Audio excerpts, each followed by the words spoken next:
E aí, pessoal, tudo bem? Aqui é o professor João. Hoje a nossa aula será sobre números quânticos. Espero que sejam todos bem aí e bora para a nossa aula. Bom, então vocês podem perceber que a gente tem um novo formato aí para apresentação da aula, né? Deixem aí nos comentários se vocês curtiram, se vocês não curtiram, se vocês preferem do outro jeito. Dá uma ajuda aí. Fala aí para mim o que vocês acharam, tá? Bom, então antes de começar a falar sobre os números quânticos propriamente, é bom a gente lembrar da aula passada, onde a gente falou um pouquinho sobre o salto quântico, né, o modelo atômico de Bohr, e a distribuição eletrônica. Então a gente percebe que cada vez mais nos nossos estudos há uma certa, podemos dizer que, fragmentação do átomo, né? A eletrosfera ela vem cada vez mais sendo dividida em camadas, subcamadas, e agora a gente vai perceber com os números quânticos que isso vai continuar acontecendo, tá bom? Então, espero que vocês compreendam aí a nossa aulinha e bora começar com o nosso primeiro slide sobre os números quânticos, beleza? Então, é importante a gente falar, antes de começar a falar propriamente sobre esses números quânticos, sobre o princípio da dualidade de Louis de Broglie. Louis de Broglie afirmava que o elétron ele apresenta uma certa dualidade em seu comportamento, ou seja, ora ele se comporta como onda, ora se comporta como partícula, tá bom? Então, esse princípio da dualidade aqui leva a gente a estudar, pelo menos de uma forma bem simplificada, né, o princípio da incerteza de Heisenberg. Ora, se o elétron se comporta ora como onda, ora como partícula, torna-se impossível determinar com certeza a localização e a velocidade do elétron na eletrosfera, né? Justamente pelo fato de ele apresentar essa dualidade em seu comportamento, tá bom? E aí nós temos a descrição de Schrödinger para o átomo de hidrogênio, onde ele diz que o orbital é o local onde há a maior probabilidade de se encontrar um elétron. Então veja bem, vamos fazer um resumo desse início da aula, né? Nós temos o princípio da dualidade de Louis de Broglie, que aponta que o elétron ele apresenta uma dualidade em seu comportamento, ora se comporta como onda, ora como partícula, e em seguida nós temos o princípio da incerteza de Heisenberg. Então, veja só, se ele apresenta essa dualidade, torna-se impossível de determinar a posição e a velocidade desse elétron na eletrosfera, justamente porque ele tem essa dualidade em seu comportamento, certo? Porém, é possível determinar uma região onde há a maior probabilidade de se encontrar esse elétron. E essa região é denominada orbital. Beleza? Espero que tenha ficado claro isso aí e bora continuar no nosso próximo slide. Bom, então partindo de toda essa incerteza que nós temos agora sobre a posição do elétron na eletrosfera, os números quânticos eles vão nos ajudar a determinar uma região onde há a maior probabilidade de se encontrar esse elétron. Beleza? Então, a gente vai dividir esses números quânticos em quatro: número quântico principal, número quântico secundário ou azimutal, número quântico magnético e número quântico de spin. Beleza? São esses quatro números quânticos que a gente vai estudar a partir de agora. O número quântico principal ele é referente ao nível de energia em que se encontra o elétron. Então, por exemplo, encontre os números quânticos do elétron mais energético do oxigênio. O que seria o elétron mais energético? Seria o elétron posicionado no subnível mais energético do oxigênio. A gente aprendeu isso já na aula passada. Se vocês não lembrarem, dê uma olhadinha lá para retomar esse conteúdo. Então, para a gente determinar qual é o subnível mais energético, a gente precisa fazer a distribuição eletrônica desses elétrons do oxigênio. Então, o número atômico dele é 8. Montando a distribuição eletrônica aqui, nós temos 1s2, 2s2, 2p4. Então, lembrando que o elétron mais energético, ou o subnível mais energético, é sempre o último que a gente distribui. Nesse caso aqui, nós temos o 2p4 como subnível mais energético. Como o 2p4 encontra-se no nível 2 de energia, o número quântico principal desse elétron mais energético do oxigênio é 2. Tá bom? Então a gente vai trabalhar com esse subnível mais energético e o número quântico principal é referente ao nível em que ele se encontra. Como ele está no nível 2, seu número quântico principal é 2, ok? Bora para o próximo slide. Bom, dando sequência, então nós temos o número quântico secundário, também conhecido como número quântico azimutal. Esse número quântico secundário ou azimutal ele é referente ao subnível de energia em que se encontra o elétron, tá? Então aqui nós temos 4 subníveis, né? O subnível S, P, D e F, tá? Nós já vimos eles, né, na aula passada. E aqui eu coloquei o subnível S como subnível 0, o subnível P como subnível 1, o subnível D como subnível 2 e o subnível F como subnível 3. Já já vocês vão entender o porquê desses números aqui, tá bom? Então veja só, o subnível mais energético que nós temos aqui no oxigênio é o 2P4, ou seja, o subnível aqui é o P, né? Então, o seu número quântico azimutal ou secundário, que a gente vai chamar de L, vai representar pela letra L, é o número quântico correspondente ao subnível P, que é 1. Então, L é igual a 1, beleza? Então, número quântico principal é 2 e número quântico azimutal, nesse caso aqui, é o número quântico correspondente ao subnível P, ou seja, 1, beleza? Bora para o próximo número quântico, que é o número quântico magnético. Bom, então o número quântico magnético ele é referente ao orbital em que se encontra o elétron. Então, lembrando que o orbital é a região onde há a maior probabilidade de se encontrar esse elétron, certo? A gente viu isso no começo da aula.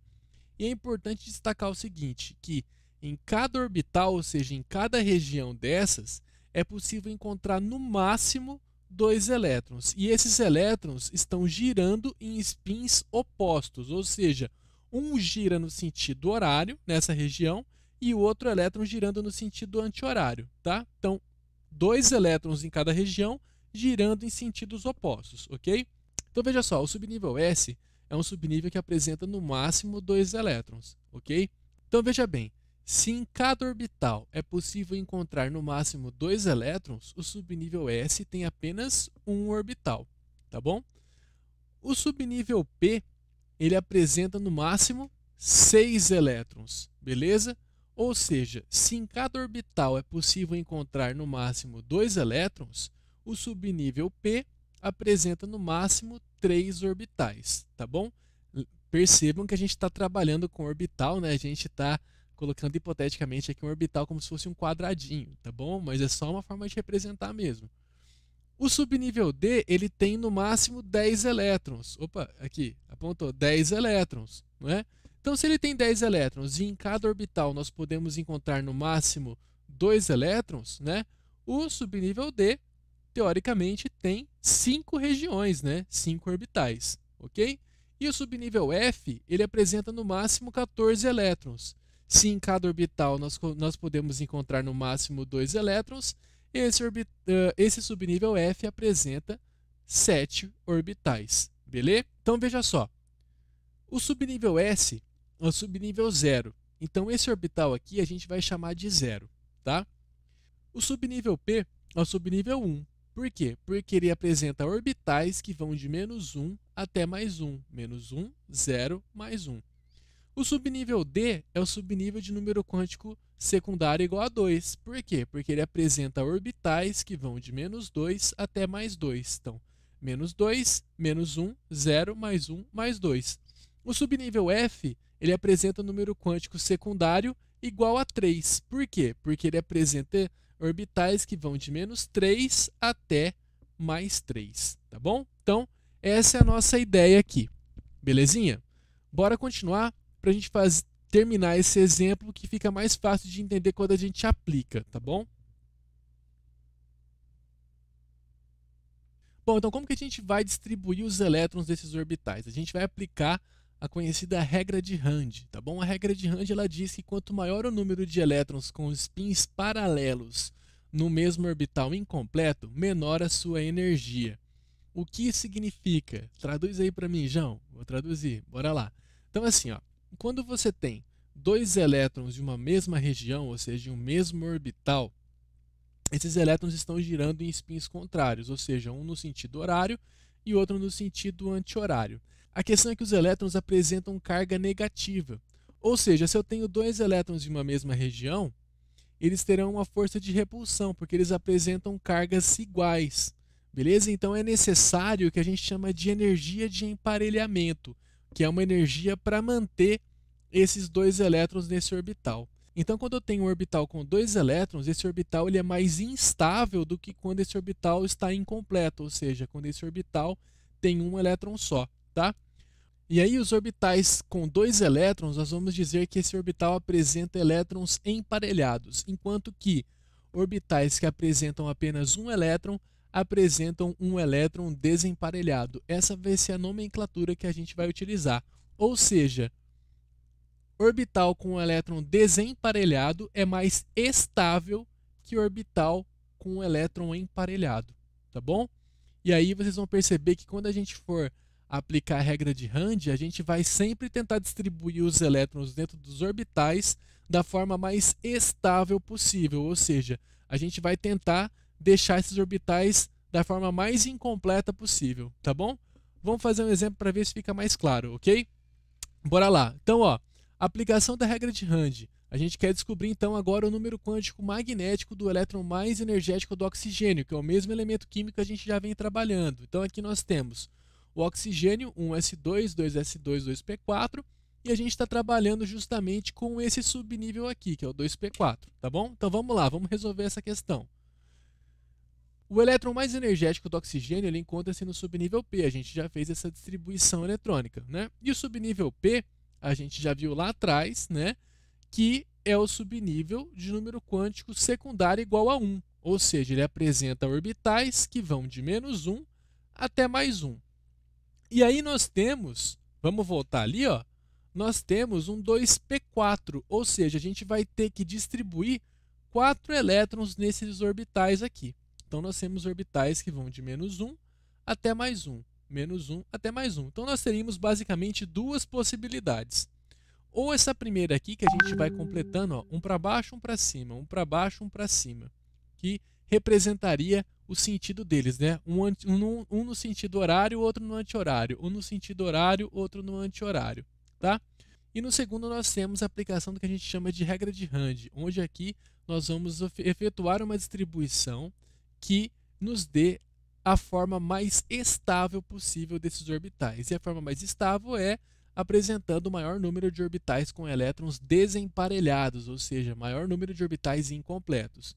Então, como que a gente aplica a regra de Rand? Aqui, ó, a gente vai distribuir todos os elétrons em um sentido e depois voltar no sentido contrário. Então, aqui nós temos esse primeiro, segundo, terceiro, e aí acabou, né? E aí a gente tem que voltar no sentido oposto. Então, ó, primeiro elétron, segundo elétron, terceiro elétron. Não tem mais nenhum orbital. Volta para o primeiro, só que daí a gente volta no sentido contrário. E fizemos a nossa última. Então percebam, qual das duas formas apresentam mais orbitais estáveis? A primeira ou a segunda? A segunda, por quê? Porque a segunda apresenta 2 orbitais desemparelhados, certo? Enquanto que aqui nós temos 2 orbitais emparelhados. Beleza? Então a regra de Rand é sempre o que a gente vai utilizar. A regra de Rand vai sempre nos dar a distribuição mais estável possível dentro dos orbitais. Então veja só, como o último elétron que eu distribuí foi esse daqui, nós temos que o número quântico magnético é menos 1, porque esse elétron está no orbital menos 1. Lembrando que esses orbitais vão de menos 1 até mais 1, justamente porque o número quântico secundário do subnível P é 1. Beleza? Bora lá, bora continuar então. E para fechar, nós temos o número quântico de spin. O número quântico de spin ele é relacionado ao movimento do elétron no orbital. Então, a gente já sabe que o elétron ele pode girar no sentido horário ou no sentido anti-horário, né? Aí a gente apresenta esse giro, né, entre aspas, do elétron com as setinhas, né? Então aqui, quando a setinha estiver para cima, por convenção, a gente vai utilizar a nomenclatura menos meio. Enquanto que quando a setinha estiver para baixo, a gente vai utilizar mais meio.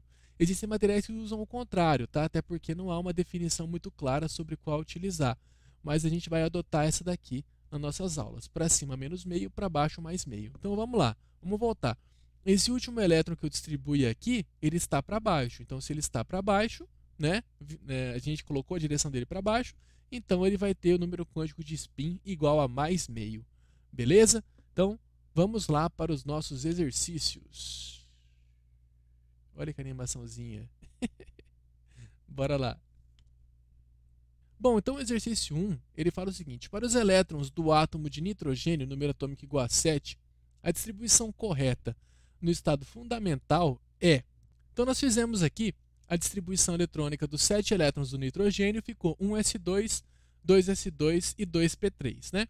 Então, no primeiro nível, nós temos o orbital s completo, né? E no segundo nível, nós temos também o orbital s completo. Então, a gente já pode eliminar a letra A e a letra B. Por quê? Em ambos os casos, nós temos o orbital S incompleto aqui. Está errado. Ó. Esse orbital está completo e esse aqui também está completo. Beleza?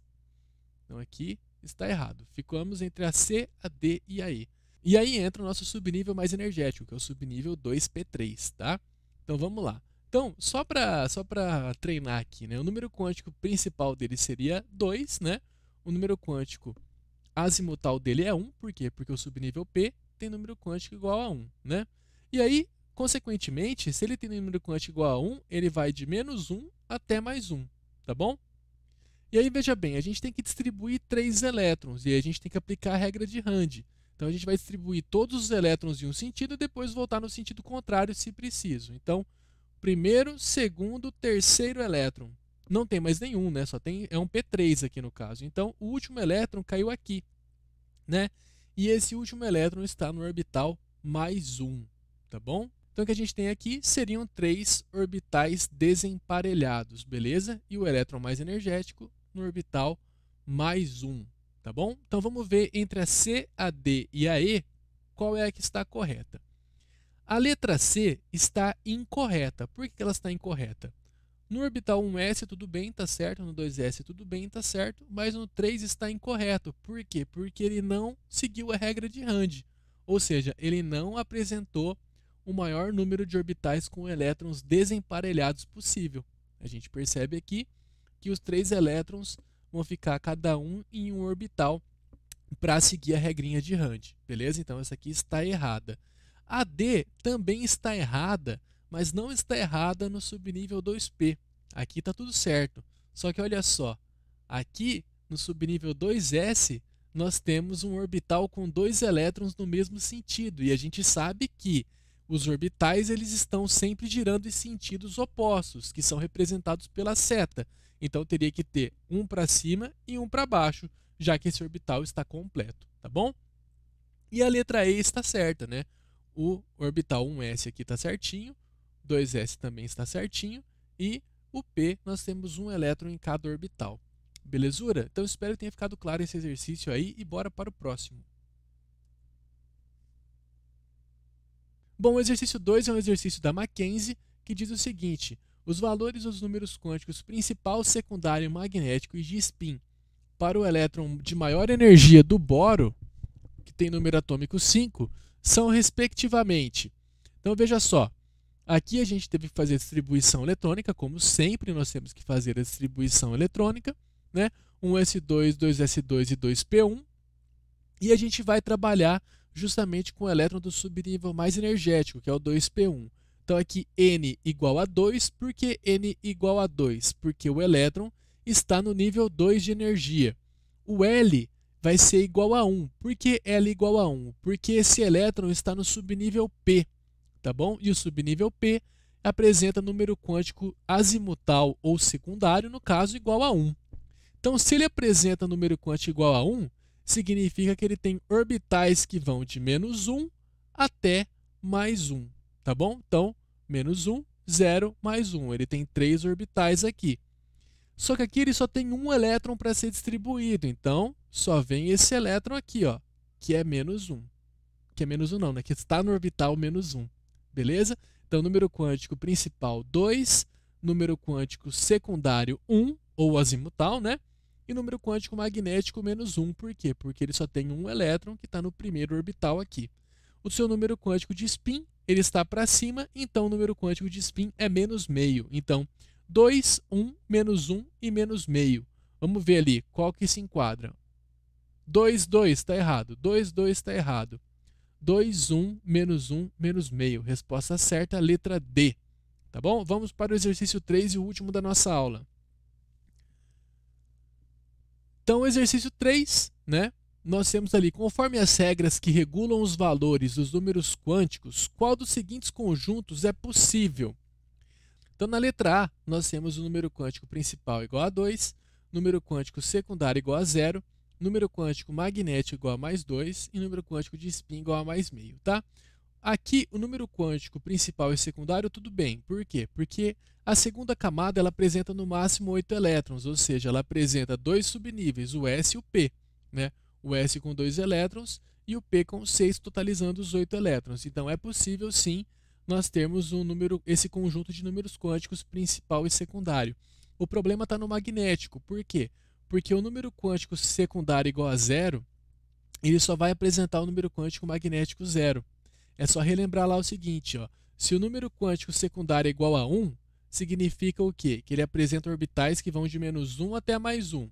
Se o número quântico secundário é igual a 2, significa que ele tem orbitais que vão de menos 2 até mais 2.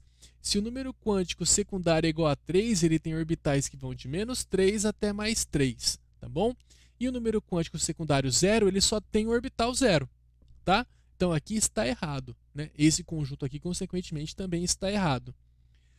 Agora aqui, letra C. O que tem na letra C? Nós temos o número quântico principal igual a 2, né? E o número quântico azimutal igual a 2. Aqui está errado. Por que está errado? Porque o número quântico secundário igual a 2, ele representa o subnível D, tá bom? Vamos voltar lá, só para vocês verem. Tá vendo? Então, aqui nós temos o subnível D, né, representando o número quântico azimutal igual a 2. Então, veja só, o nível 2 de energia, ele apresenta no máximo 8 elétrons, ou seja, ele só apresenta os subníveis S e P. Ele não apresenta o subnível D. É só olhar lá no nosso diagraminha de Linus Pauling, tá bom? Vocês vão lembrar disso. Aí, chegamos no exercício aqui, tá bom? Vocês vão lembrar disso, que ele não tem o subnível D. Então, isso torna incorreto. O número quântico principal igual a 2, ele só vai apresentar o azimutal 0 e 1. O 2 para frente não tem. Agora aqui, número quântico 3. O número quântico principal igual a 3 está referente à camada L. E a camada L, ela apresenta no máximo 18 elétrons. Ou seja, ele tem o subnível S, P e D. Podem olhar lá no diagrama de Linus Pauling, ele tem o S, o P e o D. Então, esse conjunto aqui é possível, tá? Então, veja bem, agora vamos comparar esse com esse, tá bom? Se o número quântico secundário é igual a 2, isso significa que ele tem orbitais que vão de menos 2 até mais 2. Ou seja, não é possível ter um orbital mais 3. Então, aqui está incorreto, tá bom? Vamos para a letra E. Número quântico principal igual a 4, né? Ele está no quarto nível de energia, que é a camada N. A camada N tem no máximo 32 elétrons, então ele tem o subnível S, o P, o D e o F, ele tem todos, né? Então ele poderia ter o número quântico secundário 0, 1, 2 e 3, ou seja, representando todos os subníveis possíveis. Então aqui, número quântico 4 e número quântico azimutal 2 está correto. Se ele tem número quântico azimutal 2, ele tem orbitais que vão de menos 2 até mais 2. E de menos 2 até mais 2 passa pelo menos 1, né? Então, vamos até olhar lá, ó. Ó, menos 2, menos 1, 0, mais 1, mais 2. Então, é possível ter esse conjunto, sim, né? No número quântico secundário igual a 2, nós temos orbitais que vão de menos 2 até mais 2. Beleza? Então, está correto. E, consequentemente, né, o número quântico de spin também estará correto. Vamos chegar lá? Opa, chegamos. Então, está aqui. Então, a letra certa é a letra E, tá bom? Bom, pessoal, espero que vocês tenham entendido aí a matéria. Eu sei que o conteúdo de números quânticos não é o mais simples do mundo, mas qualquer coisa é só dar um grito aí que a gente vê o que faz, beleza? Então, um abraço aí e até a próxima. Falou!